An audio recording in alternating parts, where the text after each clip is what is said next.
Well, hey there, all you beautiful Texans. Welcome back to the James Show. It's News Talk 820 WBAP, now on FM at 93.3. What a great time to be doing a talk show. I'm just going to start jumping right into the headlines, and my first guest, Connor Vassal's back on from Young Voices. Connor Vassil, welcome back to the show. Thanks for having me, sir. Good day. I want to start... Did you ever see Narcos? Did you ever see the original 3 seasons that was based in Colombia? I saw all 3 seasons, so I'm sort of a Colombia expert. I think that was my favorite story over the weekend, how on Donald Trump was golfing, and on hole number 3, he got a report that a deportation plane had been turned around by the president in Colombia. So he makes some posts on Truth Social, and by the time he's teeing off on hole number 6, he sent in the presidential jet to come pick him up. What happened there, Connor? Well, you know what they say, the best deals are always made on the golf course or something like that. I don't know. I don't play golf.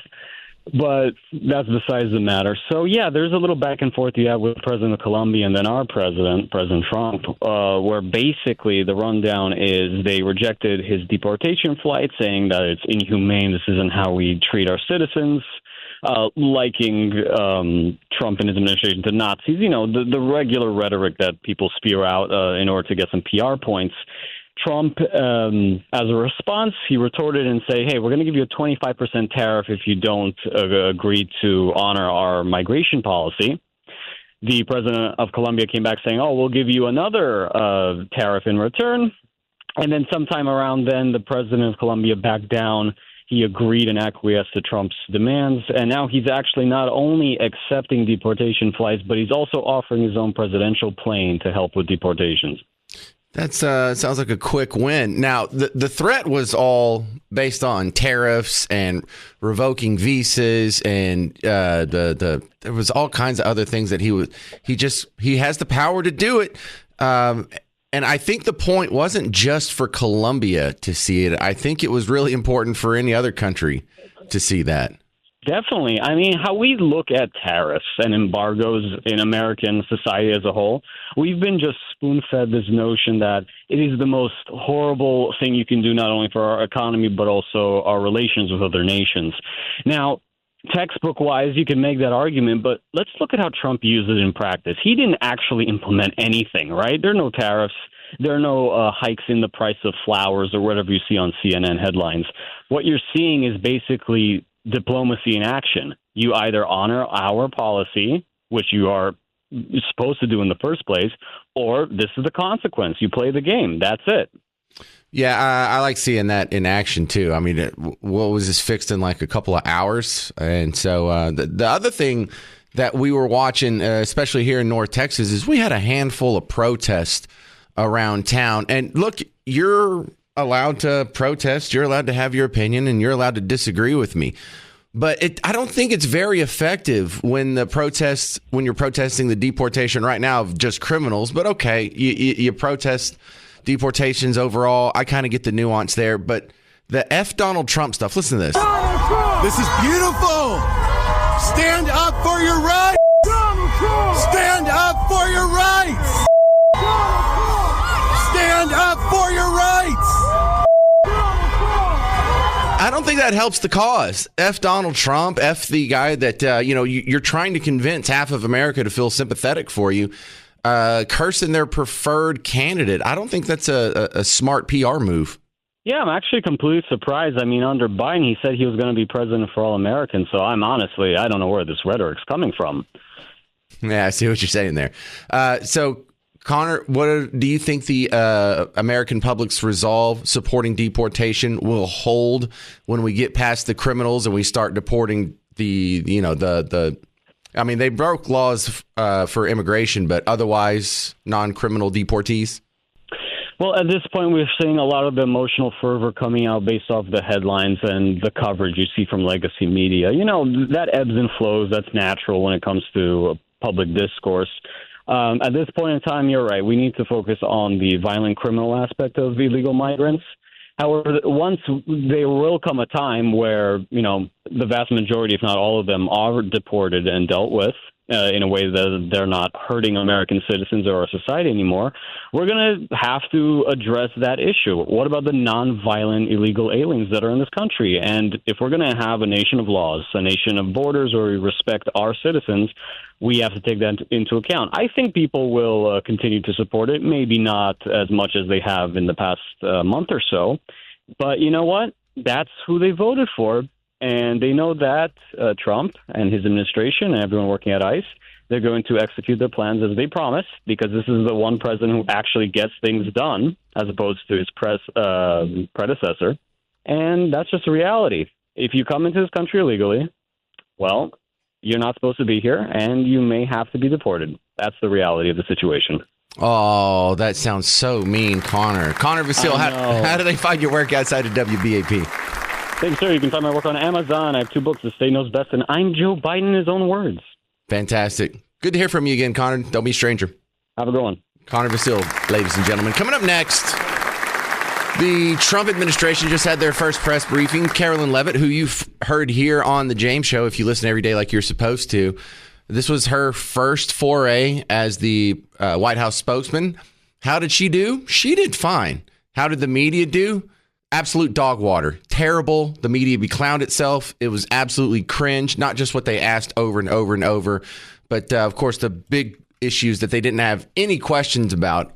It's the damnedest thing. You'll hear it next, coming up on the James Show. News Talk 820 WBAP, now on FM at 93.3. Hey there, welcome to the James Show. News Talk 820 WBAP, now on FM at 93.3. You didn't get to see it, but I watched it on your behalf. The White House had its first press conference today. Carolyn Levitt is your new White House spokeswoman, and she seemed to do a pretty good job. I forget how young she is, because she does the thing that I pretty much tell every young lady that attempts to get into radio. First of all, speak with your lower register. You sound more credible. We're not here to have fun. You're not trying to, be bubbly here. And I thought she killed it. Thought she did a good job, and she actually came out with some news. The 2 things that we learned from her before she started taking questions. Number one, that there's going to be some changes to the White House press corps and how they do things. And it has been a frustrating experience for you the entire time that you've been politically aware and paying attention to such things, because for all of your life, the White House press corps has been 8 liberal questions, and then the guy from Fox News. And then it'll be 9 liberal questions, and then a guy that was from the Wall Street Journal that might ask a neutral question. It's been so one-sided. It's been a clown show. It's been actually kind of, like, you're embarrassed for them. Well, they announced that one of the seats in the front row is going to be reserved for, sounds like a rotating chair, like they have some sort of new program where... Here, I'll let Carolyn explain. This happened at like 1 o'clock this afternoon. Media. Starting today, this seat in the front of the room, which is usually occupied by the press secretary's staff, will be called the new media seat.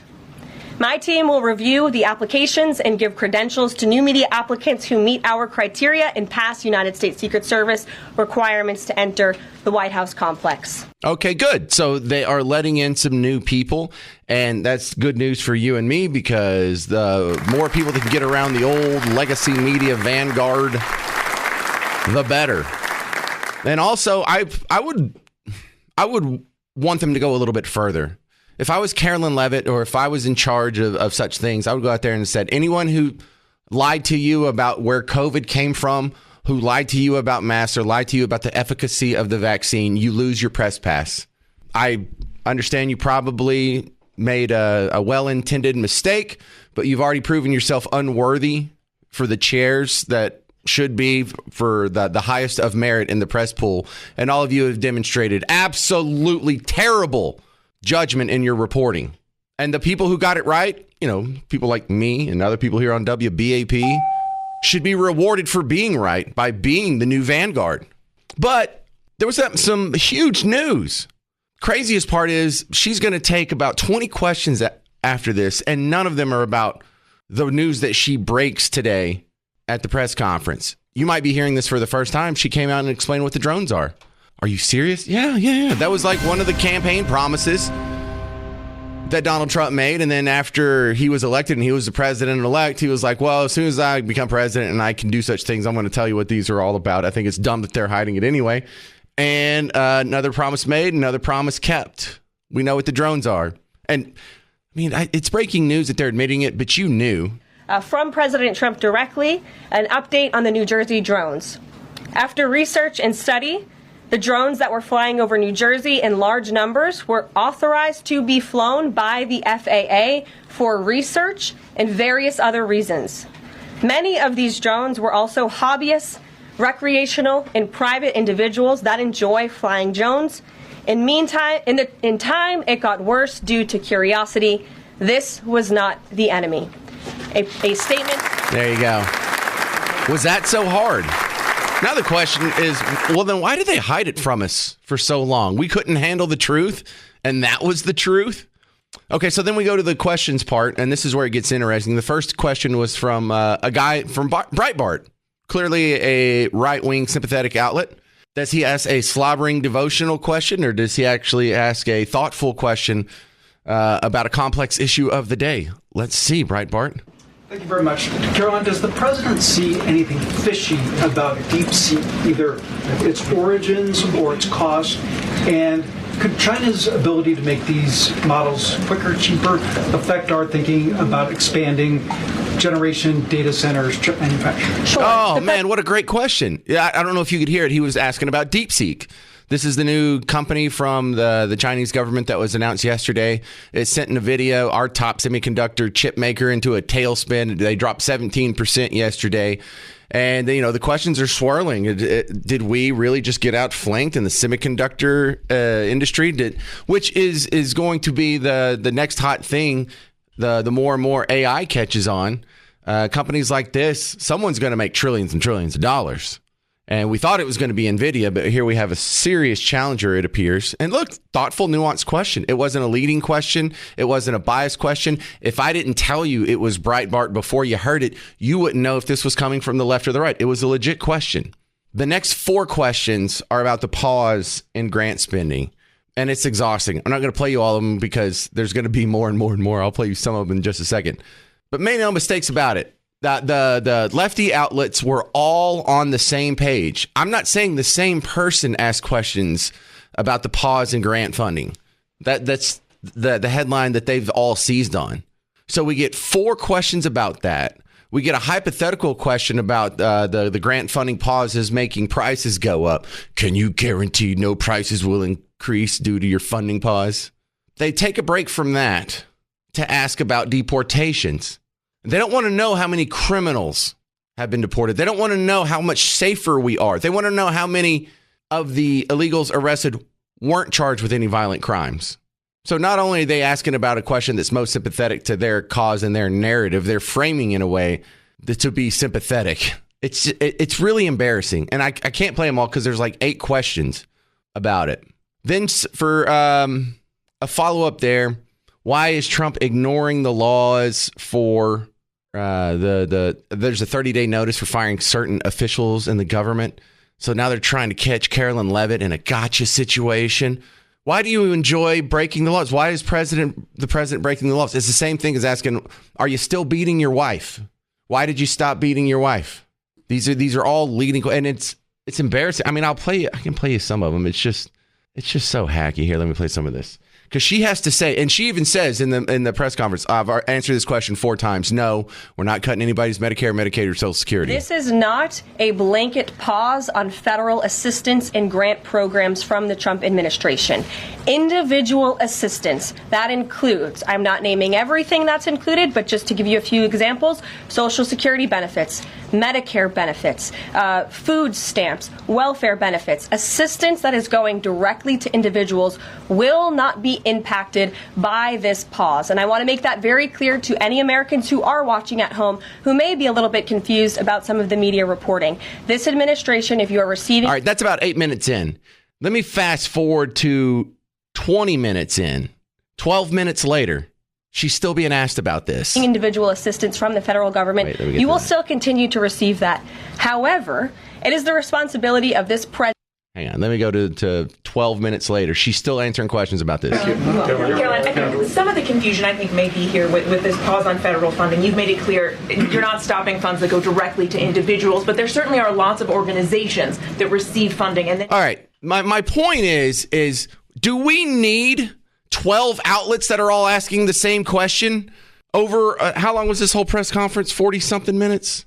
Yeah, 42 minutes. Out of a 42-minute press conference, like 12 of you guys asked the same questions. We don't need 12 of you. Kick those people out. So just pick one of them because there's a lot going on in the world. There's a lot going on. There was the AI stuff, which was a great question. No one asked a question about what happened with Colombia. No one asked a question about how many criminals have been deported, how many violent criminals, how many rapists have been deported, just how many innocent people have been deported.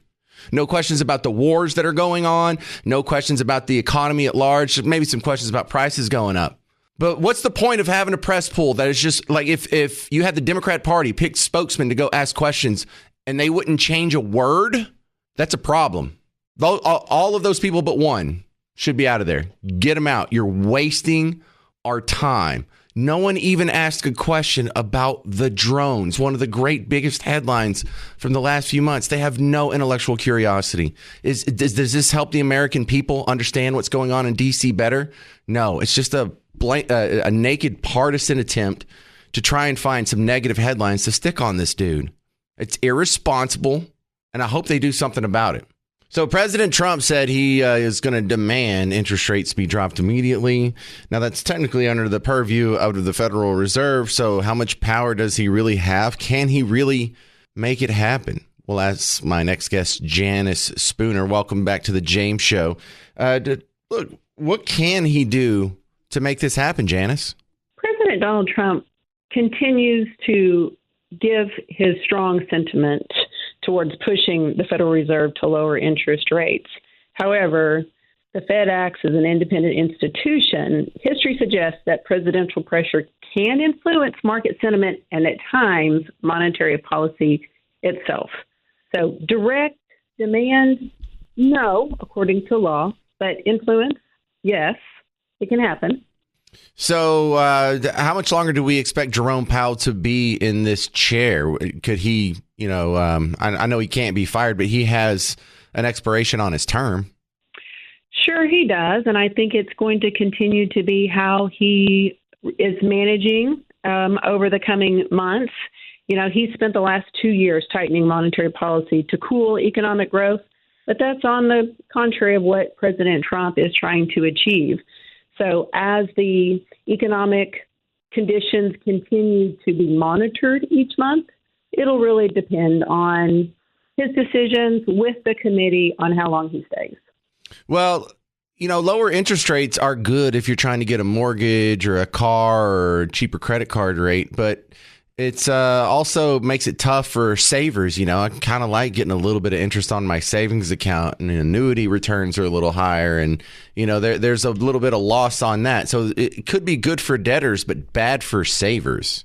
That is a point I try to make sure everyone really thinks about, because I look at both sides, both the credit aspect and the depository earnings, because for our consumers, they need to have a balanced portfolio of all of their assets, meaning their depository accounts.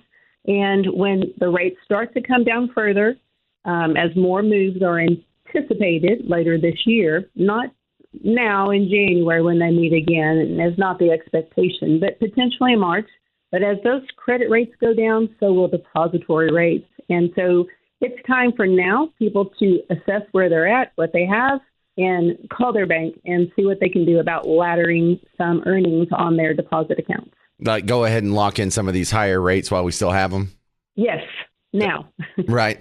All right. So for the average do-it-yourself investor, they need to go ask their guy about laddering, or is this something you can do on your own? It's really smart to have an economic financial advisor. And whether you have a money manager or just your banker, I talk to my customers. I think it's important to have an open relationship that can walk in my door in my bank and sit down across the desk and ask questions. That's so important in all aspects of lending and deposits. So schedule the time, go see your banker or your financial planner, and get their input. Don't make a decision in a bubble, and certainly don't make a decision based on political ads that you see what's happening in the market, because we don't need to be reactionary. We need to make informed decisions. Okay, so let's say I do decide I want to get some help. How do you guide people into finding the right person? It really depends on the entire portfolio of your assets. And my customers know, talking to their banker, myself, that's going to get them the best start for understanding. Do they have a high yield savings money market account or CDs? Both of those are options that they can have to remain fairly liquid.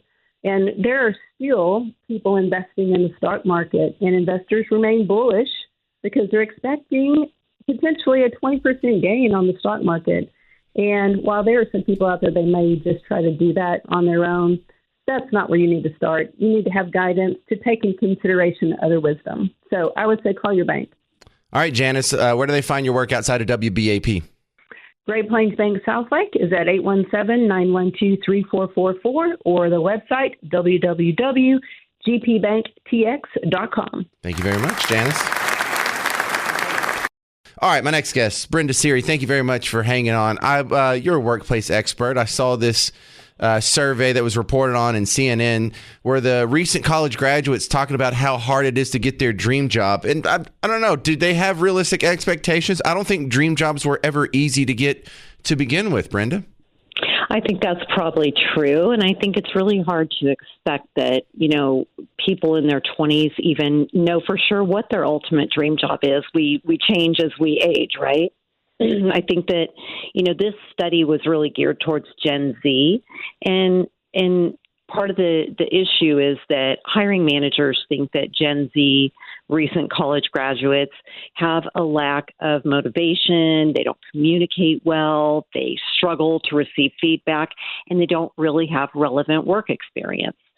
So if you are, a recent college graduate, if you have not made a concerted effort to get an internship during your college degree program, it's going to really make it difficult for you to find a job when you come out. Brenda, that's one of the areas where I'm kind of sympathetic to that narrative that it's harder to get your dream job now versus like when I started in radio, I started as an intern, and that was how a lot of people got their foot in the door. But internships are a lot harder to come by now. They've basically been sued out of existence. So if there is a complaint, maybe y'all shouldn't have sued so much about the internships that we used to get 20 years ago. Right. And I don't know if you saw recently, Southwest Airlines cut 150 internships that they were going to offer to college students here in 2025. So it is really difficult for students today. But for hiring managers, there are things that you can do to help during the interview process to find out which of those college graduates would fit the mold of what you're looking for in the roles you're trying to fill. Things are different. When I was starting, there was internships. There wasn't all this built-in podcasting ecospace that already existed. There's a little give and pull. And I'm not sure, is it harder to get that first step in the door? What do you think, Brenda? I think it's generally been hard for a lot of people, whether they're Gen Z or millennials and beyond, to get jobs for the last few years. But I think part of the issue, and really based on the feedback that hiring managers gave as part of this survey, is that inability to communicate effectively. And I had to think back to my own daughter, who is a Gen Z herself. And as a teenager, she wanted to communicate with me in the same house by texting, right? Kids kind of have got into this niche of not talking. Everything is through text. And I think that, to your question that you asked before we went to break about what can parents offer to their children to help them prepare for this market, get to talking with them. Don't allow them to text you in the same house. Have time to communicate with your family so that they don't struggle with communicating since they're so used to being on their phones all the time. Well, I've tried to find the evolution here because when I started, there was an internship. That's how you got. That's how you got in the door. Right. YouTube didn't exist yet. Spotify didn't exist yet. Podcasting was in its infancy and wasn't really retail available to hobbyists like it is now. And so instead of saying, well, you should do what I do and get an internship, now if someone's trying to get into what I do, I would say, well, just start off doing a podcast or do a video series on YouTube or on TikTok there's a whole lot of platforms that cost basically nothing to where you can get some practice in and establish your chops and build a little bit of an audience and have something to show potential employers. So, while we lost internships, we gained all these other avenues for employment. So I'm still not convinced it's harder. Well, there are still internships available. I'm actually an adjunct professor at the University of Texas in Dallas, and we have companies come all the time to the university to offer internships to students. So they are still out there. They're just fewer and far between. So you really have to be at the top of your class, at the top of your game. You have to understand how to interview for an internship and really sell yourself so that those very few internships that are available, you have a chance to get them. Well, I also see there's like my nephew's a good example. He's about to graduate college with a degree in mechanical engineering, and people are just falling all over themselves to get him a job as fast as they possibly can because he got a degree that few people get, that Right. companies are really demanding right now. And so I think one of the big problems you may have if you're saying, I'm having trouble getting that first job, well, what did you get your degree in? Absolutely. And right now, STEM degrees are very, very popular with students. I have a lot of students who are getting AI generative type of degrees or degrees in data analytics or data science. And so you're right. Engineering positions are going to be more in line with those students who are coming out with those engineering degrees right now. And then on the other end, I had some older friends who after, I'm thinking of one guy in particular, after being in the same business for about 30 years, recently got laid off and was thinking about, I'm going to get in a new industry. I got to get my resume together. And I said, hold on, Sean. You're going to get a resume. What are you going to go to like print it out? And what are you going to mail it to them with like an envelope and a stamp? Man, if you hadn't been in the job market for a long time, there is no physical resume anymore. There's a lot of catching up some people need to do if they hadn't shot for a job in a while. So you're right. There aren't physical resumes, but you do need a resume online if you're going to be applying through LinkedIn for a job or a company's website. You do have to have a resume that you can use to submit with your application. So you're right. You don't walk into a job interview anymore and hand them your resume, but you do need one, and you need one that is applicant tracking system friendly and will be accepted by companies' ATS systems if you apply for their jobs. Well, the other piece of advice that I think is timeless is, I know in my industry, but this is probably true across most, is the number one thing that'll get you the new job or the next job or your first job or a promotion or whatever is classic human-to-human networking. Going to events, going to conventions, going to boot camps, going to happy hours. The more people you know, I think is just as important as what you know. It is, and I always advise my students that college alumni can be some of the best people you can network with, right? They have come out, they've been where you've been, they've gotten jobs, and they want to help introduce you to people they know. So you absolutely want to connect with college alumni coming out looking for your first job. They may work at the company that does have the job of your dreams. All right, Brenda Siri, I appreciate your time on the James Show. How do we find your work outside of WBAP? You can find me at my website, which is corporateconnectionsllc.com. I'm also on LinkedIn as Brenda Siri, and I do also have a business LinkedIn page there as well. And did you do all the voice work on our phone? Because your name's Siri, and you probably never heard that joke before. I know. I suck. I get it. I get asked all the time. All right. Thank you, Brenda Siri, for tolerating my terrible sense of humor. All right. Tonight, we are having the first annual James Show birthday bash. It's a little listener meetup. Come say hi to me. Y'all come meet each other. We're going to be at Shaw's Patio in Fort Worth. I'll probably get there about 7:30 or 8-ish. I'll try and get there by 7, but I expect to be late because of traffic. I got to go put up the podcast and change shirts and then drive over there through traffic. So It's on Magnolia in Fort Worth. Your phone knows where it is. Anytime after 7 is good. I know it's Miss Parker's birthday and it's the birthday of the show, but don't bring me a present. That's awkward because I didn't get you anything, and that would feel kind of weird. Also, the James Show will be broadcasting live from the Fort Worth Stock Show and Rodeo coming up this Friday. That'll be January 31st at the exhibit hall next to Dickies Arena. So if you want to stop by and say hi, it's another chance to just go ahead and judge me based on my appearance. Look, you're going to be disappointed. I work in radio. I may sound handsome, but just go ahead and lower your expectations bar a little bit. I look okay for a radio person, but in the real world, I'm like a 6. I think I'm a radio 9, but a real world, like compared to you, I'm probably a 6.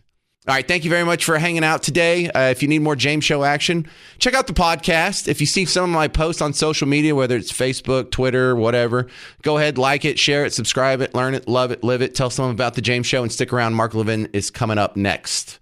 I'm James Parker. This has been the James Show on News Talk 820 WBAP, now on FM at 93.3.